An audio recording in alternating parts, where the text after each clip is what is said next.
I lie in my bed and think I've killed someone, and I can lie in my bed for 3 months at a time, 4 months at a time. The realisation that I actually haven't done anything can come up to 6, 7 months later.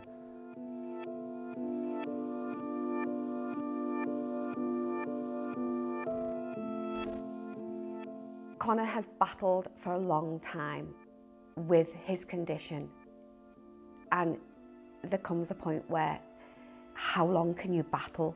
You know, how long can you fight these intrusive thoughts?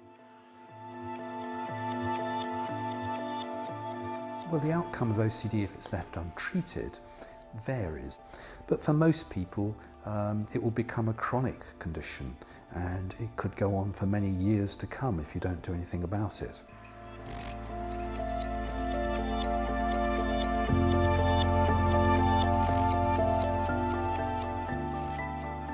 Feedback that we've had from patients is that it has changed their life. It is available in the NHS as well as private, but this is for only depression disorder.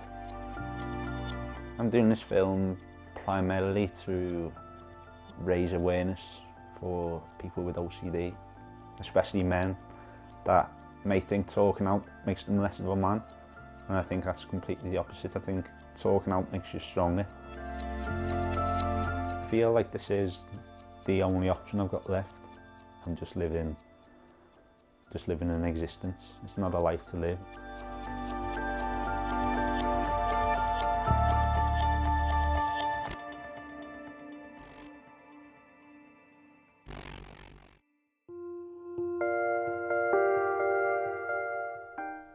As a child,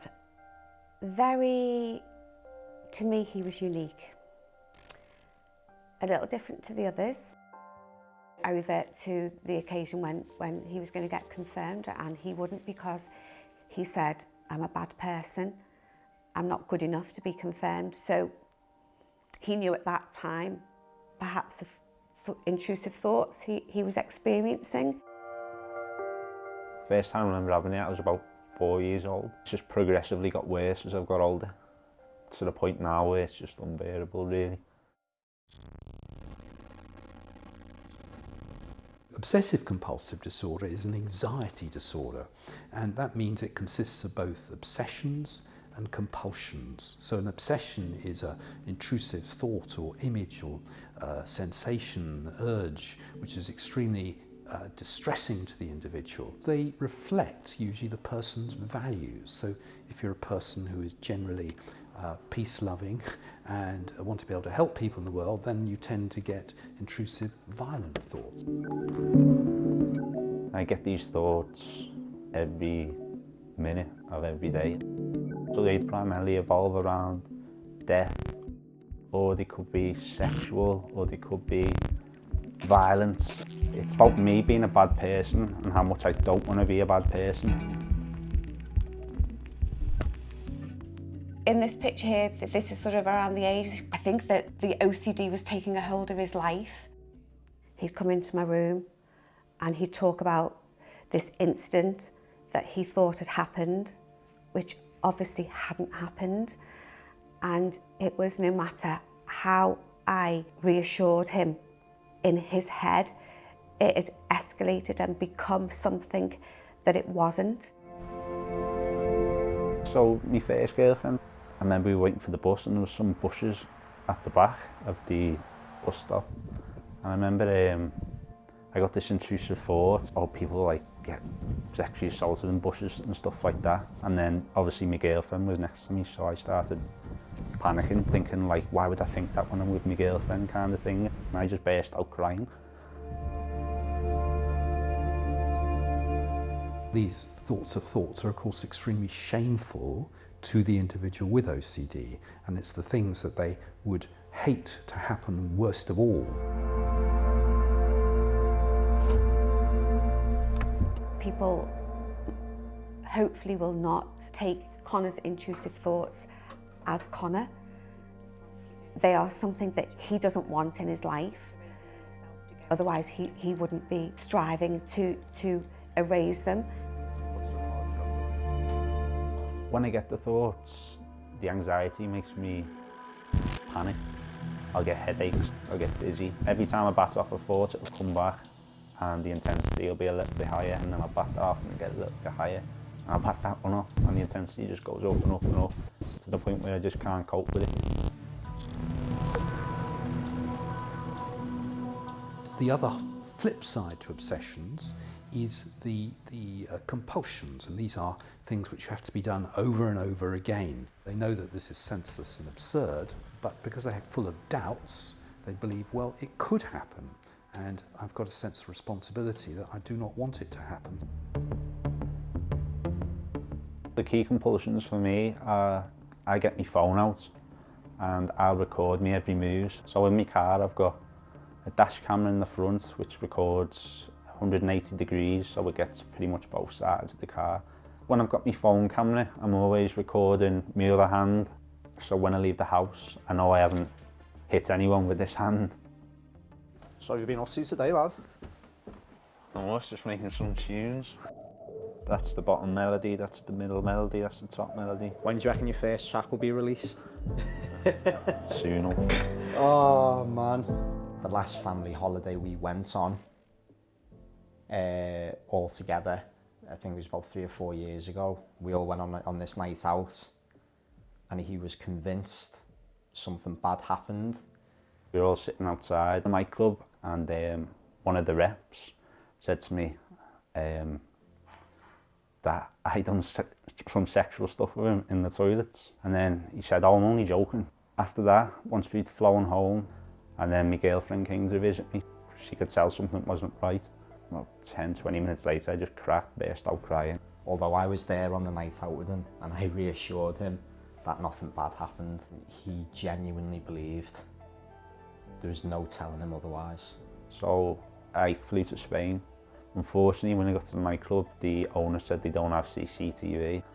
I went to the hotel where the reps were staying, and they were all like, "Connor, he's just joking," and the guy himself said he's just joking. Then I just went to sleep on a bench that night for about 6-7 hours, and then flew back home the next day.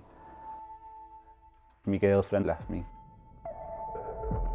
I'd only been told about this sort of level of depression that you can get to through my mum, but this time I witnessed it for myself. Yeah, I wouldn't wish it upon anyone really, to be honest. You can't live a normal life. He's our son, we support him, but he feels guilt for that he can't pay his own way. But he physically can't. You know, he's had jobs over the years, but he can't get himself to work and he can't get himself home from work. I'd be driving there and I think I'd hit someone, I'd hit a pothole, and then my mind would think that's a person, so I'd have to drive back to that pothole, check, and I'd just be doing that for 2 or 3 hours, and I'd be knackered, and I'd have to fill my petrol up in my car. For the past year, I haven't been able to leave the house, just living in existence, really, in my bedroom. Connor is a very caring soul, heart of gold, cares a lot about his family. At every assessment Connor has, we go through the questions. Have you thought about suicide? Yes. Have you thought about how you would take your own life? Yes. Would you ever carry out that act? And his answer has always been no, because of the impact on the rest of his family. I'm very, very proud of the way he's coped with his condition, because as a mum, you're supposed to be able to like kiss it better or put a plaster on it, but you can't. You can't see it.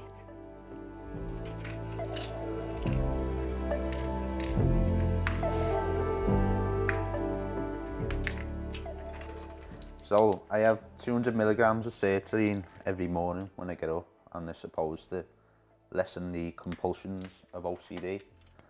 But to me, I don't think they really work. In the evening at about 10 o'clock before I go to bed, I'll have olanzapine, just a small amount of antipsychotics. They help me sleep, and they're supposed to lessen the symptoms of OCD as well, but I don't really notice any difference. They just make me really docile.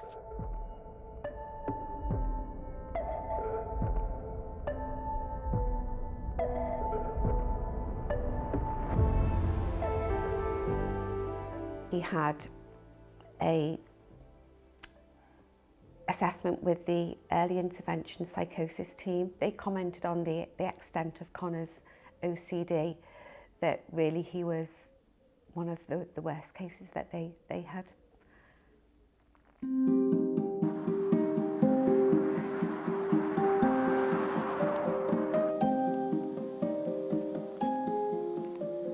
are you today? Good, thank you. Great, let's go in. TMS is also known as Transcranial Magnetic Stimulation, and it's a non-invasive procedure where electrical magnet is stimulating nerve cells in the brain, which it can either inhibit or exhibit neuron activity. Are you relaxed? Yeah, brilliant. So because of the overthinking and intrusive thoughts that the OCD patients experience, the TMS machine dampens down those thoughts and those feelings, so it inhibits and it decreases the overacting communication with the neurons in that region of the brain. I just searched into Google, I cured my OCD, and it came up with an article of a guy who had TMS and he had severe intrusive OCD thoughts, and he said that his head was empty.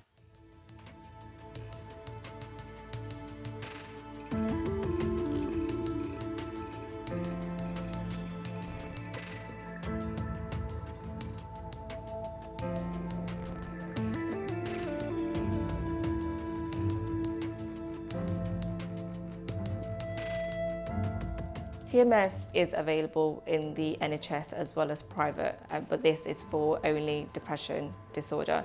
So with OCD, when people do come in, they start off firstly with a prescribed session for up to 10 sessions, and that's when you will know if you are responding to TMS. Each session costs £200, and standard OCD patient can go up to 30 sessions.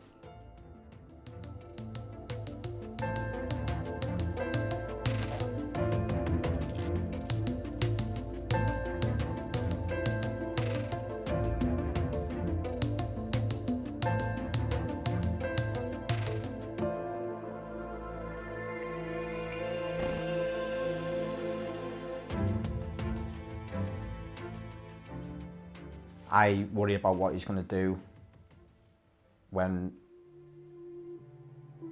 mum and dad can't look after him. What path this OCD and this condition is going to take him down.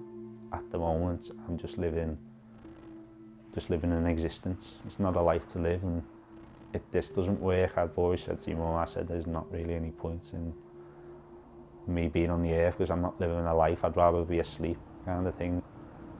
If Connor could have this treatment, I would hope for a joyful future, one where he can feel the happiness that I do. What would be the first thing you did? Just go surfing. Go surfing? Yeah. Where? Go to Asia, just go surfing and then That freedom to live and to not constantly have to check everything that you've done, not have to film every movement that you make, you know, it will be liberating, won't it? It mean the world to me if it works. I'll be able to travel the world, work full time, make my own money, get my own place, maybe be able to get a girlfriend again and not lose it because of the negative thoughts. Just live a normal life like everyone else, really. That'll be a miracle.